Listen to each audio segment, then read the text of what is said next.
Well, I had one real quick, just technical thing. I heard you say in a recent hangout, and we were talking about like new people coming into the. Well, you were explaining how when new people come into Freedom Arc, there you have a program. I think you called it Fresh Start or Fast Start Yeah. or something like that. I was wondering, is that procedure or how you do that, is that available that we could look at and copy or use or anything like that?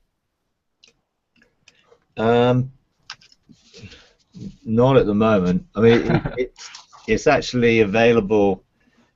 Our Venture 7 are just starting to use it, so they've just got the final draft of it, and they're now working out what they're going to do with it in terms of how they engage people. So eventually, once they've got the final tweak, what we've got is the booklet, but they were going to produce facilitator notes for people to use it, which they're going to do as they use it and develop it as they go. So once that's been done, then yeah, potentially people could look at it. Yeah, I mean it's a basic. It's designed for new believers to introduce them to experiential encounters with God from the very beginning. So everything comes with basic exercises and some meditation things, scriptures to practice on.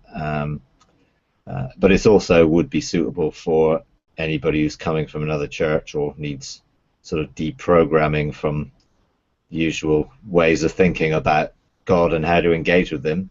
So it's a 6-part course, which will be sort of the foundational aspect to people beginning to hear God's voice, seeing, meditating, but also some basic things in terms of understanding destiny, inheritance. There you go. There you are. Yeah.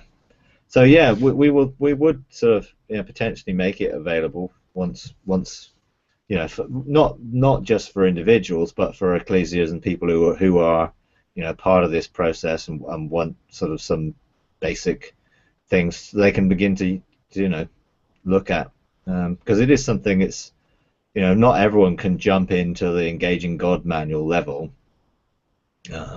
even though I think it's quite simple to begin with. It's not for some new believers. Obviously it would not be really, and so that's why we've developed it. We need that things available for people when they come, but it's taken quite a while, longer than I would have hoped, but we've now got it to work with. So yeah. But I would encourage everyone who's doing this stuff to have something like that, because without that basic introduction, or particularly even in terms of salvation, how do you see people added to the kingdom initially? If it's not experiential, then they'll not expect an experiential ongoing. So even having exercises that can lead people to Jesus, opening up the door of their heart, or drinking living water, or coming to the Father, whatever it might be, something that can actually be rather than pray this prayer, because I think pray this prayer, are they praying it from their own heart? Are they just praying a prayer? I mean, I've seen people sort of will follow me in this prayer, and it's like there's got to be some connection of heart with what you're doing, and by hopefully even in that stage, just encouraging people to be experiential in their engagement with it, will, I think, bear dividends. I think God will use that, and I think people will encounter God in that way. And yeah, we can pray for them, lay hands on them, bless them, see them get filled with the Spirit and everything else. I'm not saying it just has to be that, but how many people pray for someone to get saved and immediately pray they get baptized in the Holy Spirit? I don't know. Something we would do, I guess, but we would have an expectation that they're going to have God's going to come and they're going to meet with Him. But I think if you're more deliberate about it and you're expecting someone to, at the very beginning, do that, then they won't have a problem going forward. So yeah, this is definitely something to consider. Um, but yeah. Okay, yeah, well, when you have that available, that would be real helpful, even to look at, just to see what's the format, because the deprogramming part is one that I think we here deal with more than anything, just getting people to understand what's different. Yeah. Yeah. I think the key function, the key difference really is we do things beyond the veil. I mean, that's the key difference. You know, a lot of things are, you know, people would come here to our meetings and think, oh, that doesn't seem that different. You know, we worship, you know, I obviously share, we have some activations, you know, essentially it's not what it looks like on the outside, it's what you do to facilitate that. You know, it's how you do the preparation for everything, how you can see something operate on the earth because you've already established it in the heavens. You know, that's the difference. You know, and a lot of people will have no problem coming up to the point where they've even believe heaven's open and heaven's going to come and manifest on earth. You know, the whole Bethel thing is all about that. You know, heaven invading earth, coming through you, you know, as a you know, channel of the kingdom, and seeing miracles and signs and wonders and all those things. Wonderful. But it just doesn't go the next step, which is, well, actually, no, you go into the realm of heaven and you begin to carry a more mature responsibility as a son in different ways of legislating that way. And I think that is the difference. You know, because that is the order of Melchizedek rather than the fivefold ministry order. You know, the fivefold ministry order is there to equip people in discipleship on earth. You know, absolutely it is, and it still is.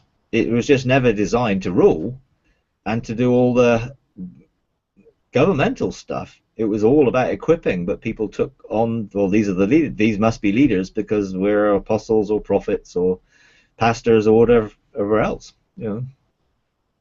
So yeah, I think getting people to encounter it is much better than trying to explain it.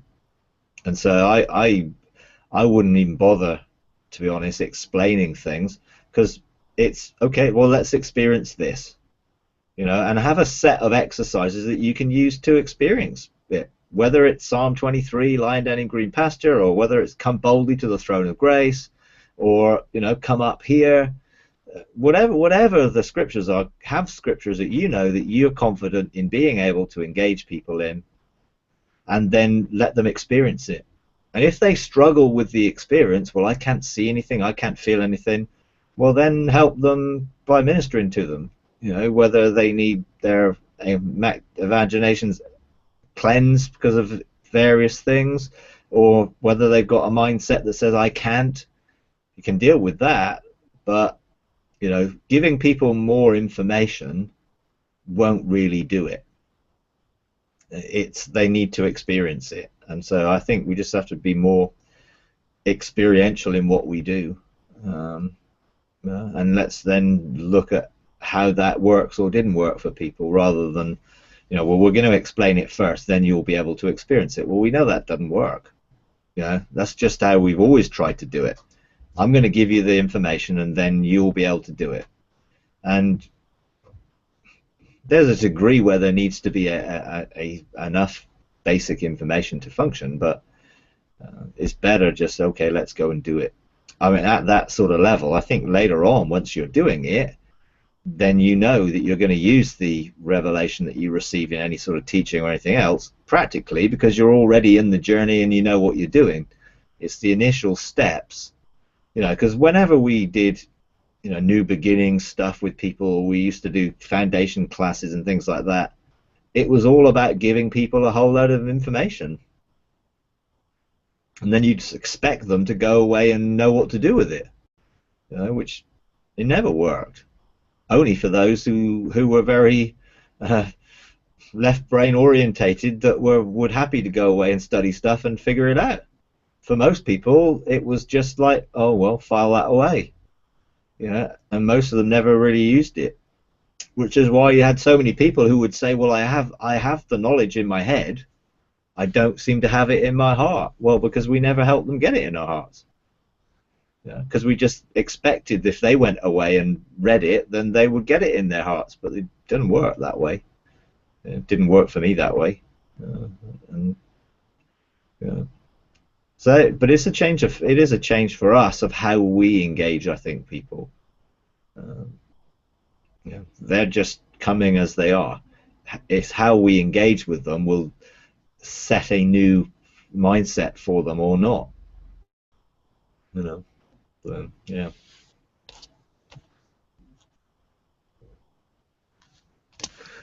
Thanks, Mike. Okay. Okay. Anything else? I don't know where Susan went. She was there a second ago. Now she's gone. Yeah, I'm texting her to see what happened.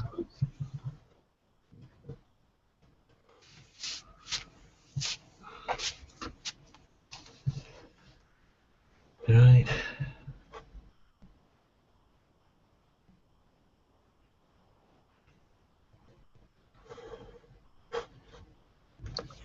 Well, if nobody else has anything, I'll jump in again. But really, does anybody, John, you haven't been in a while, or Mary, you got something you want to ask? Go ahead. Actually, I'm trying to listen. My phone is ringing like there's a call coming through from Mike. Someone else is trying to get in on the call, and they're generating another call. Joe said that someone else is trying to get in, and it's generating another call because it's ringing on my phone. So I'm going to jump off. I'm still going to be on the phone, but I'm going to run over and grab my phone so I can see what's going on. Okay. It may well just be that this call is coming through on your phone, because it will do if you've got two different things active and open. No one's rung me. And normally, yeah, but it's not happened before. It's never rung on my phone before. Okay. I mean, it will if you've got the app and you're signed in. But anyway, carry on, Peter, if you want to. Yeah. Well, mine, when I have it, like sometimes I'll have my tablet and my phone here, and all three of them will ring. But when I answer whichever one, they turn off. So I don't know. Maybe she doesn't have it linked or something. Yeah. It's difficult because from my end, I only do the calling, so yeah. You know what happens at the other end. So there we go. Anyway. Oh, well, there's Susan back. Do you have anything, Susan? No. Okay. Okay. All right. Well, yeah. My question was, I know everybody's been talking about you as well. You know, about this new season we're entering into, especially here. You know, September, October of this year. I was just wondering what we've been experiencing as we've been engaging heaven, well, personally, as our benches, as our, you know, foundation benches, and even in our general meetings, and then of course I'm involved in some of the legislative groups and stuff. It just seems like a new level of authority is being offered. I mean, we're getting it in symbolic form, you know, as we go into heaven and see things like mantles, like thrones that are bigger or golden, or you know, different men in white linen are showing up that are more, you know, you just have this sense of, wow, God's really wanting to ramp this thing up, I mean, that's the idea. I was just wondering if you could speak on that a little bit, or is that just part of this? We're in a new season, and it's moving forward. Yeah, I mean, if you think of it as when you cross over from the old to the new, when they crossed over from the wilderness into the Jordan, the old stuff stopped. So the old manna stopped, and the quail stopped coming, and their clothes no longer were going to last for 40 years. Essentially, they were now responsible. But therefore, to operate with that responsibility, you have to have some sort of resources to be able to do it. You know, you can't just, oh, well, we're going into something new, but we're going to carry on using the same way we did before. So in one instance, the old mantle has been passed, so whatever others are doing is going to become less effective because God is not going to be in it anymore. So you'll find old order things becoming more fleshly because the people are going to have to try and use fleshly stuff to use the authority. So it's going to be earthly rather than heavenly authority, for sure. As we've crossed over, we've gone from judgment to justice, which was bringing to the point of the end of the old and the removing of the mantles of the old so that the mantle could be passed to the new. Well, that mantle comes with authority. You know, Moses had authority to do certain things, and Joshua had authority to do things differently. And he used that authority. And for us, once judgment and justice come, then there is grace. And the grace of God is the enabling power of God to do things. And that has been increased. One of the things when doing the court case about grace was to see greater grace. And therefore the mantles are being released because that mantle house is open, which it wasn't before.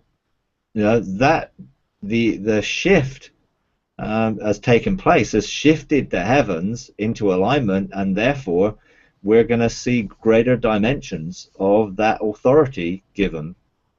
And I guess, I mean, I'm administrating that. I mean, for me, I'm calling for that, releasing it, you know, opening that thing, sending out angels with mantles is something that I feel led to do, and I'm sure others are probably doing that.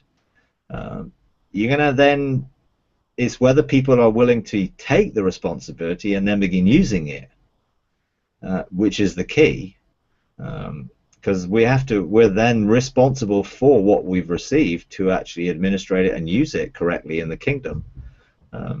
So some of that will be earthly. There will be an increase in our authority to outwork things as a gateway through our own lives, but a lot of it is heavenly roles.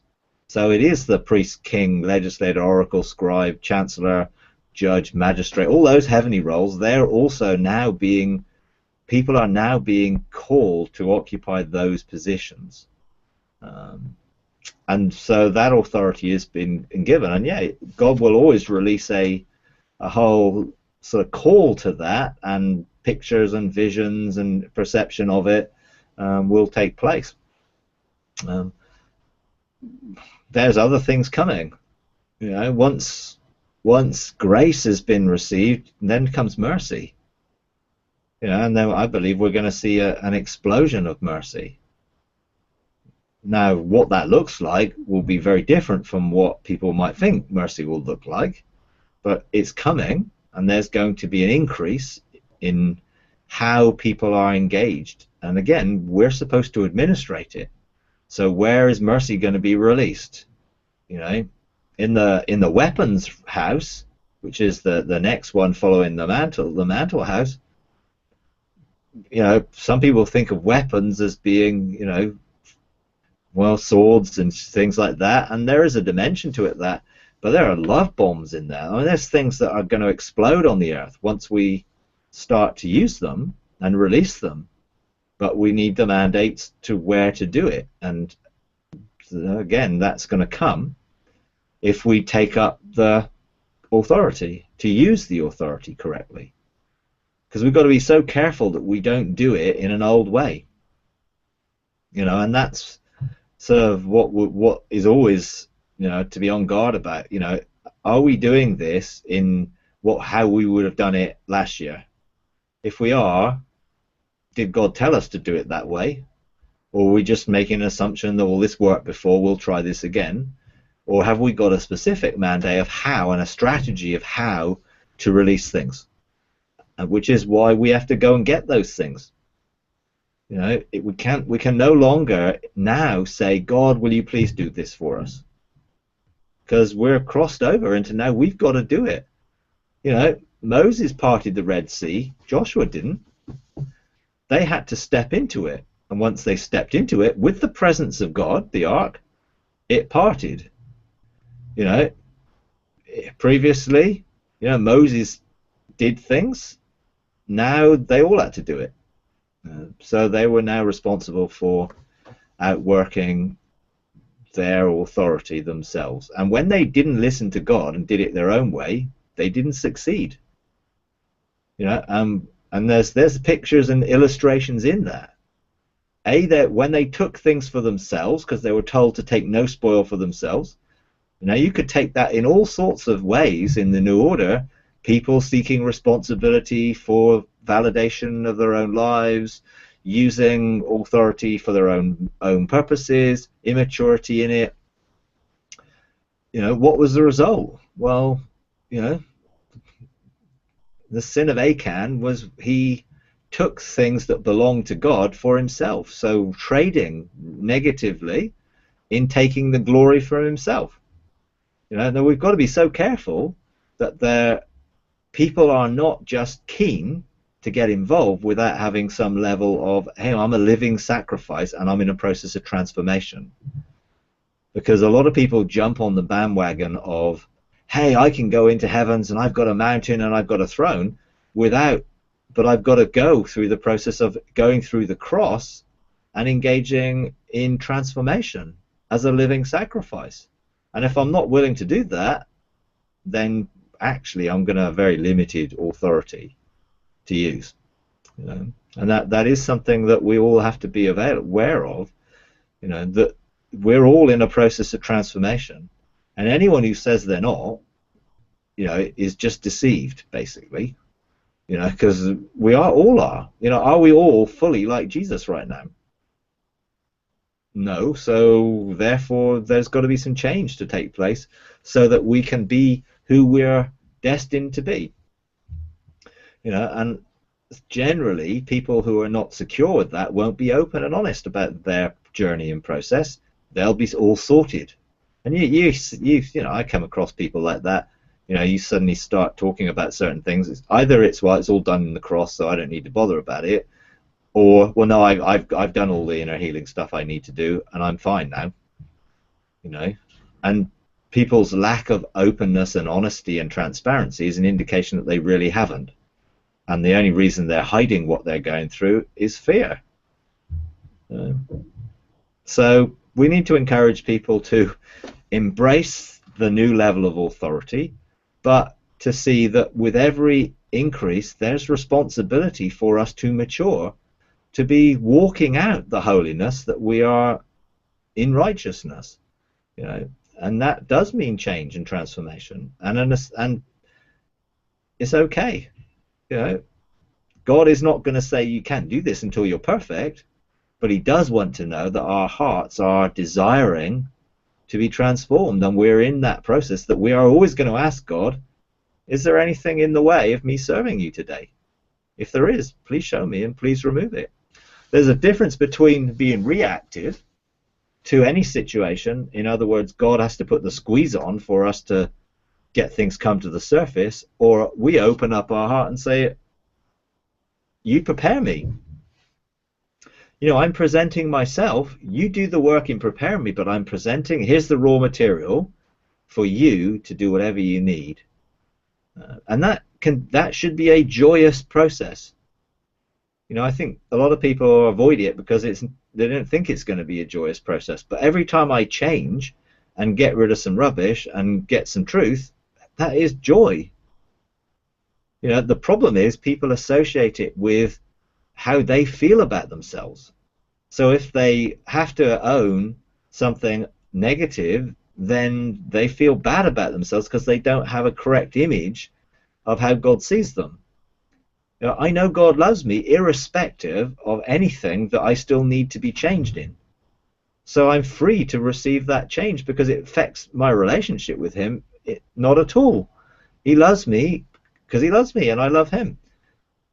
But I do want to change, and I'm not fearful of the process.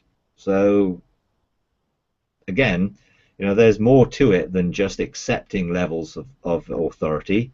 There is what comes with it. And we need to prepare people for what comes with it. We've had to do that here. We've legislated some things as a bench of three and weren't fully aware of the consequences of what we did.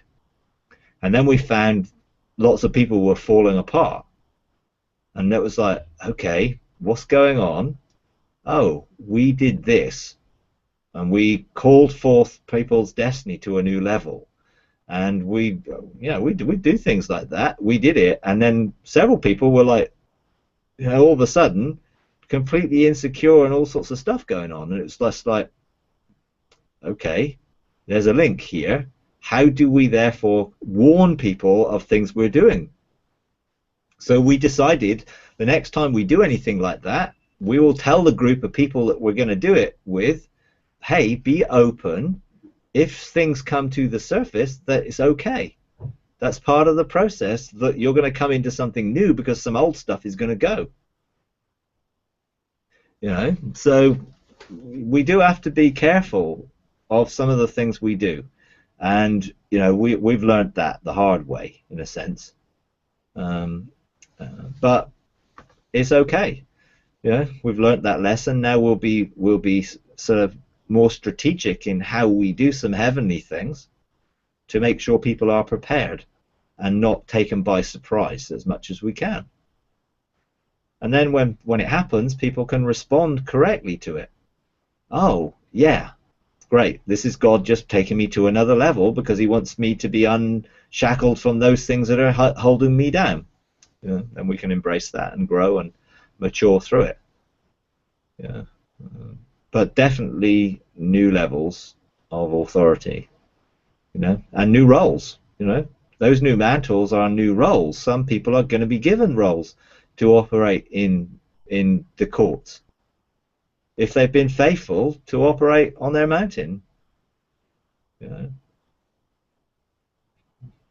But those who want a position in the courts and are not willing to go through the process of learning how to do it on their mountain are not going to get it.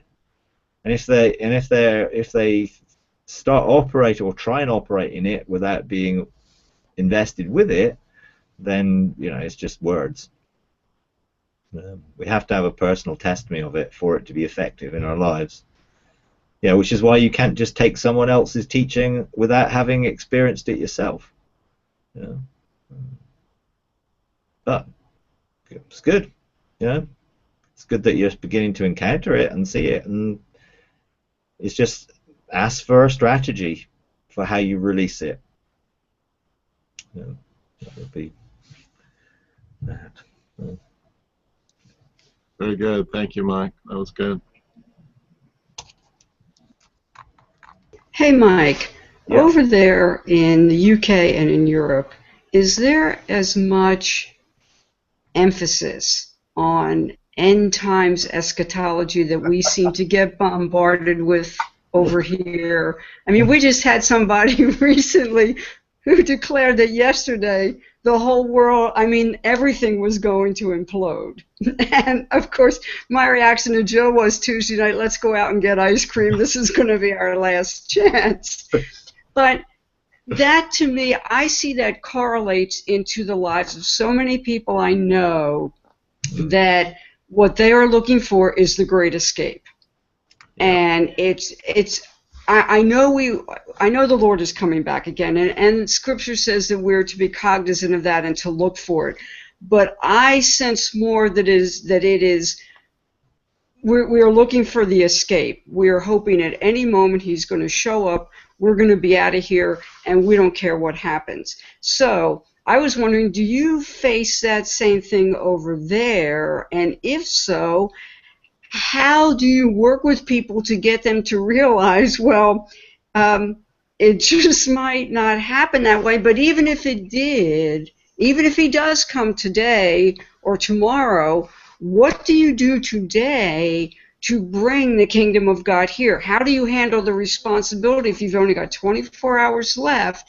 What do you do responsibly to not just sit there and throw a party and say, whoopee, I'm out of here, but like, what do we do to bring the kingdom of God in with whatever level of time there is left, and hopefully get out of that headset of like, at any moment I'm going to get snatched up and I'm going to be out of this crazy place, as opposed to, okay, he is going to come back, but how do I occupy until he comes?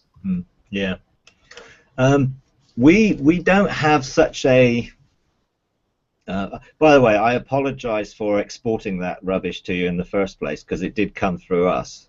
You know, it was established in the 1820s, 30s through the Brethren movement, and that's where all that false teaching came from. You know, all of it was coming out of dispensationalism and cessationalism, and you know, separating church and Israel and all that stuff. All of it came from the same root, and it's all demonic. You know, and I know people get offended when I say that, but it is, because I had to get deliverance to get rid of it. That's why I know it's demonic. You know, there were such religious spirits attached to that. But in this country, to be honest, you still get pockets of it, but a lot of sort of charismatic churches, I think, began to realize that this does not line up with the prophecy that we're receiving to bring the kingdom and to establish the kingdom and bring transformation, and so that they look for a more positive eschatology. You know, quite a long time ago. I mean, when I got baptized in the Spirit in 1986, one of the first things God said to me was, "You need a new understanding of the kingdom." You know, and so I completely started again and asked God to teach me. So I didn't read any books, I didn't look for someone else to help. I asked God, give me a perspective of the truth regarding these things, because I was brought up in the Brethren Church. I mean, I was steeped in it. We had conferences every year focused on eschatology and all that sort of stuff. But God taught me something new. I mean, he taught me to go back to Scripture and see what the Scripture says. Don't interpret it through the newspaper or all the sort of, you know, late great planet Earth stuff and all that. You know, how many times have they predicted that Jesus was coming and none of them have taken place? Because how could they? You know, he's not coming until we've finish the job. You know, he's not coming back tomorrow. You know, I can with 100% certainty say he is not coming back tomorrow, or to me, in the next generation. It's like we need to actually establish a generation that begins to bring the planet back to its right purpose, restored to original condition. Because Acts 3:21 talks about he will remain in heaven until the restoration of all things. Well, we're pretty far from the restoration of all things. You know, we don't look anything like it was before Adam and Eve sinned. You know, so we've got a long way to go. Now, I'm not believing that we have to wait for, you know, the next 50,000 years, which some people teach. You know, okay, we're going to go through the next cycle where the planet will go through the heavens, and 25,000 years later, you know, I don't believe that, because I believe that we can actually take charge of those seasons and times, and we can begin to effect bringing those seasons into alignment. We don't have to wait for, I don't know, what the next planetary system coming up, you know, the age of Aquarius following the age of Aries or whatever those things are. So, but those things are cycles, but we should be in control of the times, because we are the stars that should shine and bring the signs and seasons into order. That's our role. So, you know, the negative escape rapture theology, you know, you guys bought it hook, line and sinker, and the Schofield Bible propagated it, and unfortunately, you know, the true sort of positive eschatology, because of the two world wars, was seen as just hopeless optimism, because, well, you know, and then the Cold War and all those things created an atmosphere of fear which the enemy thrives in, and it was just propagated by so much nonsense published. Well, you know, we have to be able to see through all that. And how do you deal with people? It's very difficult to fight a spirit with a spirit. So you have to come in the opposite spirit. You can't argue them out of it. You can't operate in a political spirit way, because they all want to win. You know, they all want to win the argument. But what it does, as you're right, promote an attitude of, well, we're not responsible, because it's all going to fall apart. And anyway, all this stuff will happen in some future 1,000-year reign, so we don't have to bother about it now. You know, and again, responsibility, levels of authority is about what we're supposed to do now, so that we can prepare for what's coming, and that we begin to establish that, not be subject to it. So it's one of those things that it's not easy to deal with someone who's got a closed heart, and I wouldn't even bother. You know, if someone was coming and had, you know, wanted all these questions asked about this, that, and the other, and they're just asking it because they want to fight, rather than, okay, God's been really speaking to me, I really feel called, something else is coming, but I don't know what it is. Open-hearted people will respond really easily to this, because they'll see optimistic eschatology as we win, and we're growing in our position of governorship, authority, you know, and therefore we're going to take responsibility. That's all part of it, you know. And those who are hearing the sound of heaven, you know, they're going to have to face the challenge of, this means I'm going to have to change my belief systems. You know, I cannot occupy the mountains in heaven and start administrating heaven on earth if I think I'm going to be rescued. And of course, there's always the potential to mix this stuff together. You know, and the worst example of that would be, you know, IHOP. You know, they got so much wonderful prophetic words about what God is going to do and everything else, and they're trying to pigeonhole it and shoehorn it into a premillennial eschatology of rapture. You know, and it's never going to work. You know, and because it doesn't align with what God is saying and doing. So the thing is, when we had issues of that here, we set a foundation of, this is what we believe, this is why we believe it, this is what we're doing, and then anyone wanted to argue, we just said, we refer you to this previous stuff. If you were interested in this, please listen to this. You know, we're not going to argue with you over it. If you've got genuine questions, we will be prepared to help you through them, but really, we've got too much to do to be concerned about that type of things. And so I think the focus is, you're right, the kingdom. If you're focusing on the kingdom, and we are kings and priests of a kingdom, then what is that kingdom going to do? It's going to come from heaven to earth. We're going to establish that kingdom. Therefore, where's the negativity in that? You know, either there's no end to the increase of his government, or there is. And so, yeah, we have to try and find ways to introduce people to the truth without trying to be confrontational about it. That's the difficulty. You know, we don't want arguments, so we want to circumvent the things with focusing on the positive. Rather than try and take away the negative, focus on the positive. You know, focus on, hey, we're optimistic about the future. We believe we're going to see the kingdom fill the earth. Oh, isn't that supposed to be in some future millennium? No, actually we're called to do it as his people now. And so build on the positives, and then I think you'll find that those that are genuinely wanting to embrace their destiny won't find it that difficult to change their mind. I mean, I was brought up in it. You know, I knew what the third toe on the left foot of the, you know, and, you know, all that stuff. You know, it's like, you know, I don't know how many books I read on it and stuff, and, you know, but once God spoke to me and he drew me to something else, I just found it really easy just to let it go. You know, once God had spoken to me and given me insight, then I did find, hey, oh right, this whole way of thinking is not so out there. There seem to be a lot of other people who are following this thing.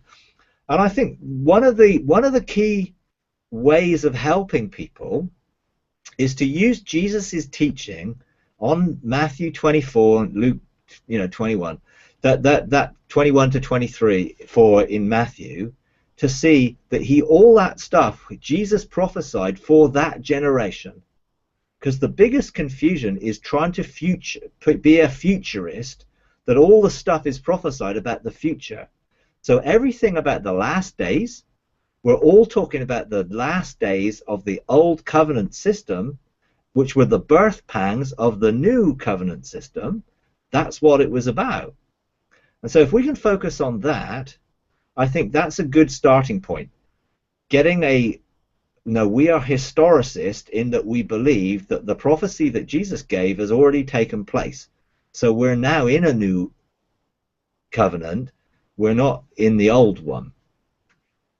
And therefore scriptures like, the gospel will need to be preached throughout all the world or whatever, all that stuff, that's already happened. We're not looking for it to happen. So all this nonsense about blood moons and all that stuff, we're not looking for it to happen. It already happened. The old covenant ended. The old systems of the stars in the sky and the heavens stopped, and the new ones have begun. So if you want to find a place to really try and engage people in that, and you can use particularly what Jesus said in Matthew, I think it's in 21 and 24. This is all going to happen to this generation. And if it happened to that generation, it's not going to happen to any other generation. And if people can get hold of that and see all the scriptures relating to the last days are all written to the New Testament believers to prepare them for what was coming, and Jesus told them to be ready. When you see these things approaching, get ready to flee. And all the Christians fled. And it's historical fact. It's written in Josephus' writings and others. They fled. They left Jerusalem because Jesus warned them of what was coming. It wasn't talking about some 2,000 year later event, and that's what we've got to try and encourage people in. No, that stuff happened. Now we're responsible because the kingdom has been given to us to produce fruit. Bring it back to the kingdom. Jesus said that I've taken the kingdom from you, the old covenant, and now I've given it to those people who are going to produce fruit. And now, of course, we are the people of God, the royal priests, the heavenly people, the earthly people. It's like there's no difference. But Jesus basically very clearly said he was going to give the kingdom to those who were going to bear fruit. So our responsibility is we need to start bearing fruit. Because God will keep removing the authority from those who don't bear fruit, which is why now the old order have not got the authority anymore, because they didn't bear fruit. They bore fruit to a point and then didn't go any further. So I sympathize with you, because I've been there, and having been part of that group, I do know how difficult it is, and how religious spirits love to get people caught up in that. And so many people through history who had amazing ministries fell down and ended up in a mess because they adopted that negative rescue mentality at the end of their ministry. It was almost like they got to a point where they did amazing things, then it was almost like they're coming to the end of their life, so I'm going to be rescued. And and you get people like Maria Woodworth-Etter and people like that who did amazing things, and then came up with some absolute rubbish at the end of her ministry, which was all to do with weird stuff going on in terms of Jesus coming back. Our focus needs to be on us doing the kingdom now.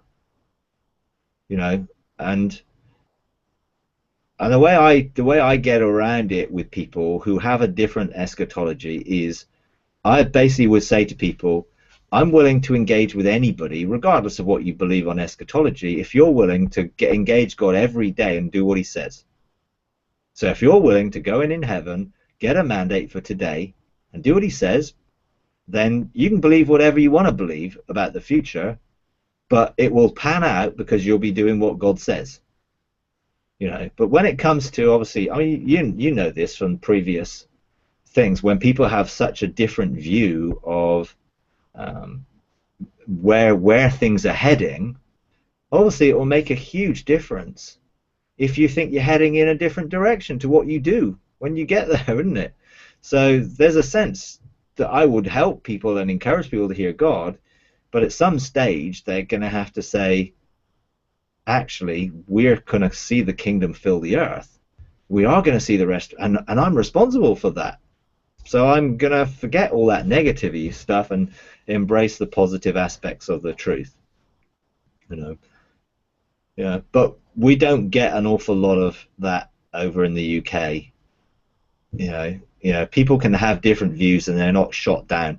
I mean, I know over in the US, certain people, you know, even just started to put their head over the parapet and sort of suddenly start to say about a rapture, and they got shot down, you know. But there are people like Jonathan Welton or others who are, you know, paving the way, forging the way, and are bold in their outworking of it, you know. I mean, there's some, you know, there's some really good things out there book-wise which will help if people are seriously wanting to see a different perspective. Then obviously Raptureless is one, but there are others. I think The Glorious Kingdom is another really good one. There's a few of them which are really, really solid theologically, which would be helpful for anyone who was serious. Someone's not serious, don't bother. You know, Jesus said, "Don't cast your pearl before swine," and you can just waste your breath trying to convince someone who's really never going to be convinced. You know, when I detect that, I ask them up front. If I answered every question that you've got in a satisfactory way, would you change how you believe? And when they say no, I say, well, I'm not going to bother answering any of your questions, because what's the point? You know, if you're not prepared to change, then why are you asking? Actually, you're only asking because you want to change me. You know, you want to change what I believe because you believe you are the truth. You know, and unfortunately, that sort of attitude won't really work. It doesn't work with me. But also, I don't bothered. You know, I don't need to prove any of it. We're just going to do what God calls us to do, and it will pan out in the end. I know what I believe, and I know why I believe it, but I don't push that. I mean, in 20 years of teaching here in the church, I've only ever done 2 sessions on it in 20 years. So it shows really how unimportant I actually feel it is. If we're following God, then we don't really need to be concerned about it. But it's those people who are all locked up that obviously we want to bring freedom to. So if you're having to deal with it, I would say deal with it in the heavens first. See what the accusations are and why the enemy has got that legal right. You know, and you know, I've done court cases like that for our nation. But you know, you will go back to the accusations and then deal with the accusations and for your nation of why this eschatology was so prevalent. You know, why was it received in such an easy way? You know, but I'm sure there'll be a route to it, because we've moved on here. You know, it's not a real big subject anymore. You know, you still get some people who push the Israel agenda and different things like that, but generally, when it comes to normal sort of ecclesia type stuff, it isn't one of the big agendas anymore. Whereas 20, 30 years ago it was a major one. We moved on to other things. So yeah, probably not much to do, but we accept your apology for infecting this nation and for bringing your false doctrine over here. Yeah, I But it's crazy. Like I have this friend on Facebook, and his big thing was that he went out to Kroger, and when whatever it is that he bought for lunch, the lady gave him $6.66 in change, and he was like, "Oh no!" Because the day before he had gotten $6.65 in change, and he goes, "I should have seen that as a sign coming," and I want to go like, "What are you talking about?" The day that the stock market, then the NYSE had when it was a technical glitch, when they had a power down, his first reaction was, okay, this is it. This is the beginning of the crash. And a couple of us said, maybe it's just a bug, which is all that it was. But he, in particular, is one of the first people that just looks for any little nugget that is going to be like, okay, this is the next biggest sign. And it's very strangely quiet that the blood moons came and went and nothing happened, and the Shemitah came and went, and the stock market didn't crash, but now it looks like it's going to go to even higher heights. But it's like that feeding on the fear of just looking for every little thing that's going to be like, okay, this is a sign I'm getting out of here tomorrow. Yeah. And it is so frustrating. Yeah, I understand that. I think the problem with it is looking for signs to interpret the Bible rather than letting the Bible interpret itself. And if you let the Bible interpret itself, you don't have a futurist view. Because it's not there. And you get so many sort of different ways people interpret the Bible in that way, but let the Bible interpret itself. It will show you what the symbolism means within itself. You don't have to come up with fanciful ideas of, Revelation talking about, Scorpion helicopters and intercontinental ballistic missiles and stuff. I mean, you don't need that. The symbolism is very clear if you know the Bible well enough, and if you're willing to look at what the Bible says. A lot of what's in the end is in the beginning. So if you go back in the beginning, you'll see what the symbolism means, because it's there in the beginning and all the way through. But yeah, it is one of those difficult things, and people just so caught up with the doom and gloom. I when I look at some of the Facebook stuff, and I have to smile sometimes, but I do feel quite sad about it, because it's like, how gullible can people get? They just buy this stuff, and it's like, come on, you don't need to be in fear. Do you honestly think anything that God does is going to produce fear? How could it? He hasn't got any fear to bring. So if it's producing fear in you, where do you think that's coming from? And that's really what it boils down to. It's a lack of understanding of God himself, and the nature of his judgment, because this whole negative association with God is judging everything and he's going to punish everything, so all these things are a result of God being displeased with us. That is the root cause of it, in a lot of sense. It's a wrong view of God, and it's that using the talents. That's the parable Jesus taught. Here's all the authority that I've given you, and you've buried it. Why did you bury it? Because you're someone who reaps where they don't sow, and you're a hard master, and this, that, and the other. Well, who said that? The other two didn't believe that. Who had the 5 and the 10 talents? They didn't believe it, and they went away and used those talents correctly and multiplied it, and then they had a reward for it. That guy was listening to lies about what God was like. He isn't like that. He never was like that. And if we get a full picture of who God is and the nature and image of God, then we'll realize that God, yes, he is a judge, but a judge just weighs the evidence and makes a verdict. That's what a judge does. And we're supposed to be judges, and we're supposed to weigh the evidence and give a verdict.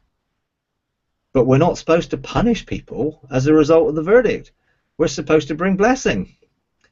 Because that's God's intention always, is to bring blessing. And whenever he gives anyone a choice, because a verdict is, hey, here's a line, are you going to cross over it? Here's an opportunity for you to choose life. So reject this things that you've been doing and choose life. Because the verdict is, no, that's not good. So don't go there. So now you can go into something which is better. So leave the old covenant and come into the new covenant. It's always about coming into something new, because we have this understanding of everything is new every day. You know, I don't need to bring yesterday's stuff into today, other than what I bring, which is positive from my testimony of yesterday. You know, but there's a lot of things around this which we're going to have to face, and we just need to, I think, not get caught up in it, not argue about it, but just be clear what we believe and why we believe it, and start doing it. Because eventually, all those people who, you know, are saying, you know, oh, this is rubbish and all that stuff, you know, when we are operating in cities of refuge, and when we do have heaven on earth, and we are operating in a totally different dimension, and we're not operating in anything that they are, and everything's falling apart, well, where are they going to go? They're going to go to the true mountain of the house of the Lord. They're not going to go to all the other 7 mountains that people are trying to redeem, because those things should be just functioning from the mountain of the house of the Lord, being used correctly and legislated correctly, not operating in their own right. And you're going to find a whole load of things are shaken. Now, what we have to do is to present in that shaking, this is not God's judgment of doom and gloom. This is an opportunity to realize everything which is not of the kingdom, so we can embrace everything that is of the kingdom, because that's what it says in Hebrews. After the shaking of all things, what happens? That which is the kingdom remains. So how are we going to see what's the kingdom? Well, everything else is going to be shaken. So that's all we have to do, is seeing, hey, God's going to shake a whole load of things so that we can really see what's his kingdom, we can embrace it. And then we can leave behind everything that isn't. Yeah, and if we can present it that way, then we can help people to actually have a true perspective of what's going on, rather than these sort of fanciful sort of doom and gloom merchants. They sell lots of books, you know, and it's a huge trading floor. It is. It's a huge negative trading floor that's essentially Leviathan, and it's twisting. It's twisting the truth. It's a twister, and that's some of the things probably we need to legislate to deal with that Leviathan spirit. And maybe we do need to do some serious court cases in these areas to deal with that. I wouldn't start with the nation. I maybe would start with your own area, you know, and deal with it even in your own group and people. You know, find out, well, why is my friend operating under this? You know, and we may need to stand in identification and accept the judgment for participating in it, and then let's start to see, okay, well, what's God's strategy to change this?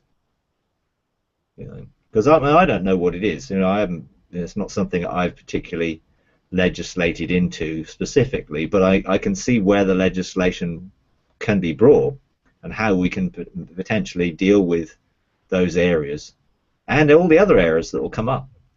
You know, we have to deal with them in heaven.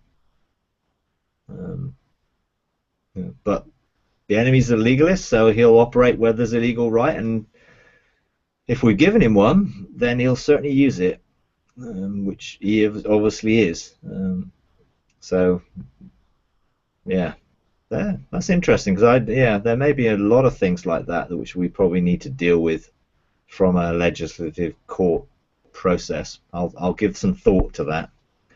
Yeah, maybe in one of our legislative groups we'll go into the court and deal with that issue. That would be fun, wouldn't it? I think that would, yeah. But we have to be ready for what's coming afterwards. Okay, yes. Very good. Excellent. Okay, all right. All right.